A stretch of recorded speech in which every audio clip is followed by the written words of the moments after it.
Thomas, if I could begin by asking you please for your thoughts, whether you're disappointed, upset, angry that Romelu has made his feelings of unhappiness so public.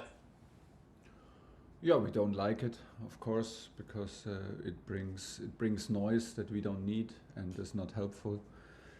But on the other side, we don't want to make more out of it than it actually is.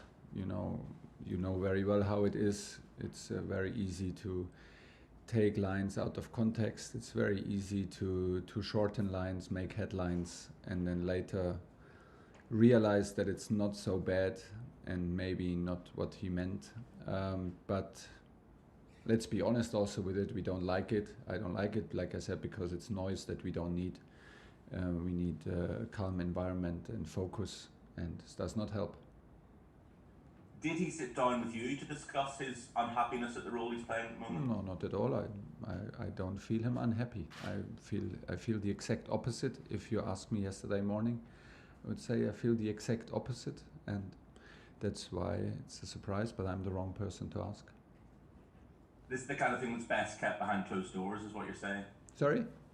This is the kind of thing that's best kept behind closed doors. If there is something, it's behind closed doors, for sure.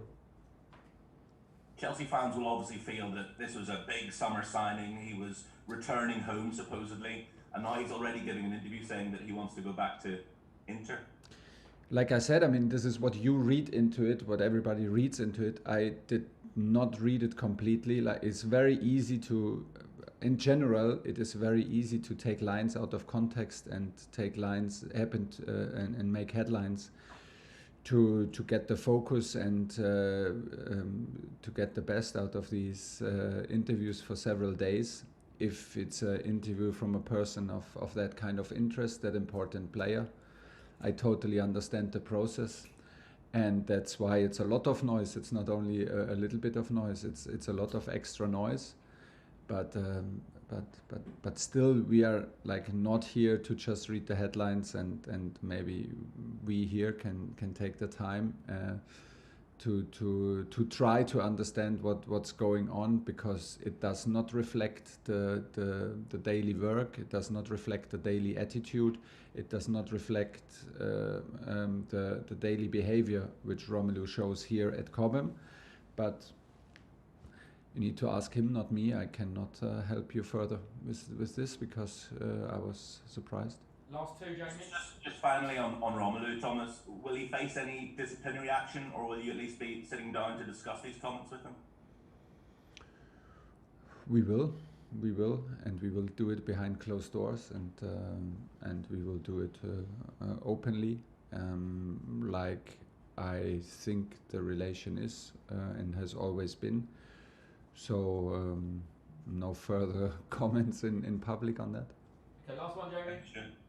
Well, just finally then, Thomas, just can you give us an idea of the players that are unavailable for the match of the weekend? I know that the wing-back situation in particular is pretty bad for you at the moment. Yeah, Chile, of course, has his surgery and has his best wishes and all our energy to come back as soon as possible, but seems like the season is over for him. With Reece has a hamstring injury, is a muscle injury. Like always with muscle injuries, the examination is a bit later, because the images are better if you wait a bit. So images will be later today, I guess, and then we will know more about it. That's the situation on the two wingbacks. Simon Stone, BBC. Hi, Thomas. I hope you're well. Just a couple from me. Yeah. Just in terms of Lukaku, you've answered very eloquently there. But is the noise around Lukaku louder because the team's results have not been what you want, and that is what happens at a club like Chelsea? Maybe it feels louder, but I think it would have been loud anyway with these kind of headlines. You cannot win enough to not talk about these headlines in media. I mean, this is. Today's world is today's world, and everything you say has a certain is out there in public. If you are like such a big player like Romelu, and he's an experienced player, and he surely knows what kind of value it has when he speaks out messages like this. I don't think that it would have another impact. Maybe it's a bit easier to deal with, of course, like everything, by the way, everything is easier, training is easier, press conference is easier, like everything is easier when you win, but this has nothing to do with that, so it would have been easier to deal with the noise, yes, but would have been the same noise, I guess.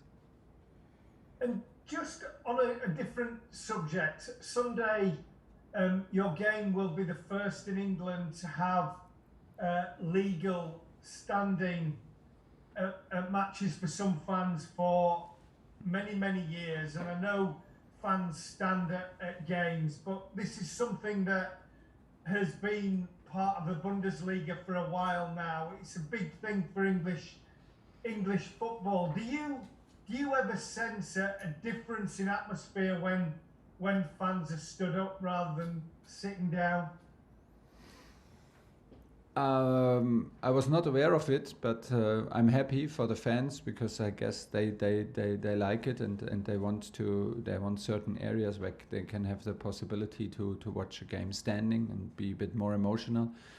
But safety is first. I guess we can all agree on that. We are used to it in Germany, yes, that there are big sections in the stadiums where fans stand and are responsible, like watch the game in standing, and it's a very traditional thing, and it is safe at the same time. So hopefully it will give us the extra boost. It will give the extra boost to our supporters because we absolutely need them on their best level right in this moment and right at the very first game in the new year against Liverpool. Ian Abrams, Talk Sport. Hi Thomas, Happy New Year, how are you? Thank you very much, you as well. Thank you. The other night when Manchester City won at Brentford, people were quick to tell Pep Guardiola that basically with an 8-point lead at the top of the table, his team are going to be champions. To that end, if you don't beat Liverpool at home on Sunday, are you giving up the title? I don't know. I would say we never give up nothing until because why should we stop a race in the middle of the race? So this would be my first thought about this question. And the other thought is that we don't think about this stuff because we think about who plays, what do we tell the team today, how do we approach the team. These are I know that you think a lot about this, but we never think about stuff like this. So that's why I'm confronted with these questions in press conference. Try to be look as smart as possible, even if I'm maybe not, and find good answers, which I hope I did in this case. Billy Gilmore is on loan at Norwich. He got heavily criticised by the Norwich supporters after their defeat at Crystal Palace. Are you thinking about bringing him back from that loan now at Carrow Road?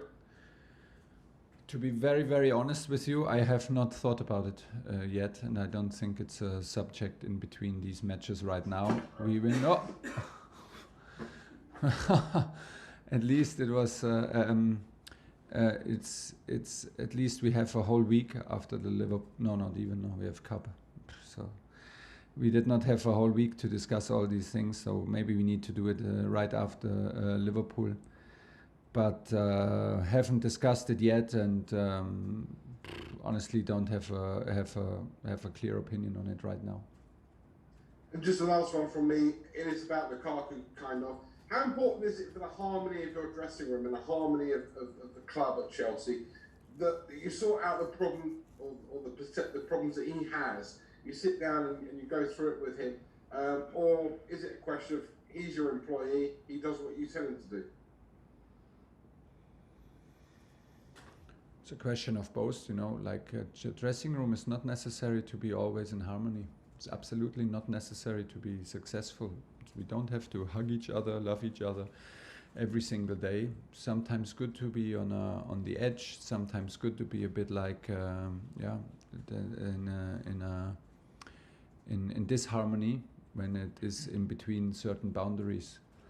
The thing with Romelu is that I don't think that anybody in this building is aware that he's unhappy, and that what makes us very surprised about his statements. So first of all, we need to check, because I can see no reason why this should be like this. And that's all I can say about it, and wait what Romelu says, and then we will deal with it. Okay, Niv Dobrat, last question on the broadcast section. Hi Thomas, morning. Hi. Challenging times, obviously, with injuries, illness, COVID cases, but Yeah. what has been the spirit within the team in the last few days, especially after the draw against Brighton? We were like very disappointed, found a very disappointed team in the dressing room, angry, me myself also upset, angry on the situation, on the result, on the decisions, referee decisions, on, yeah, we have the feeling that we invest a lot, we have the feeling that we squeeze the lemon, but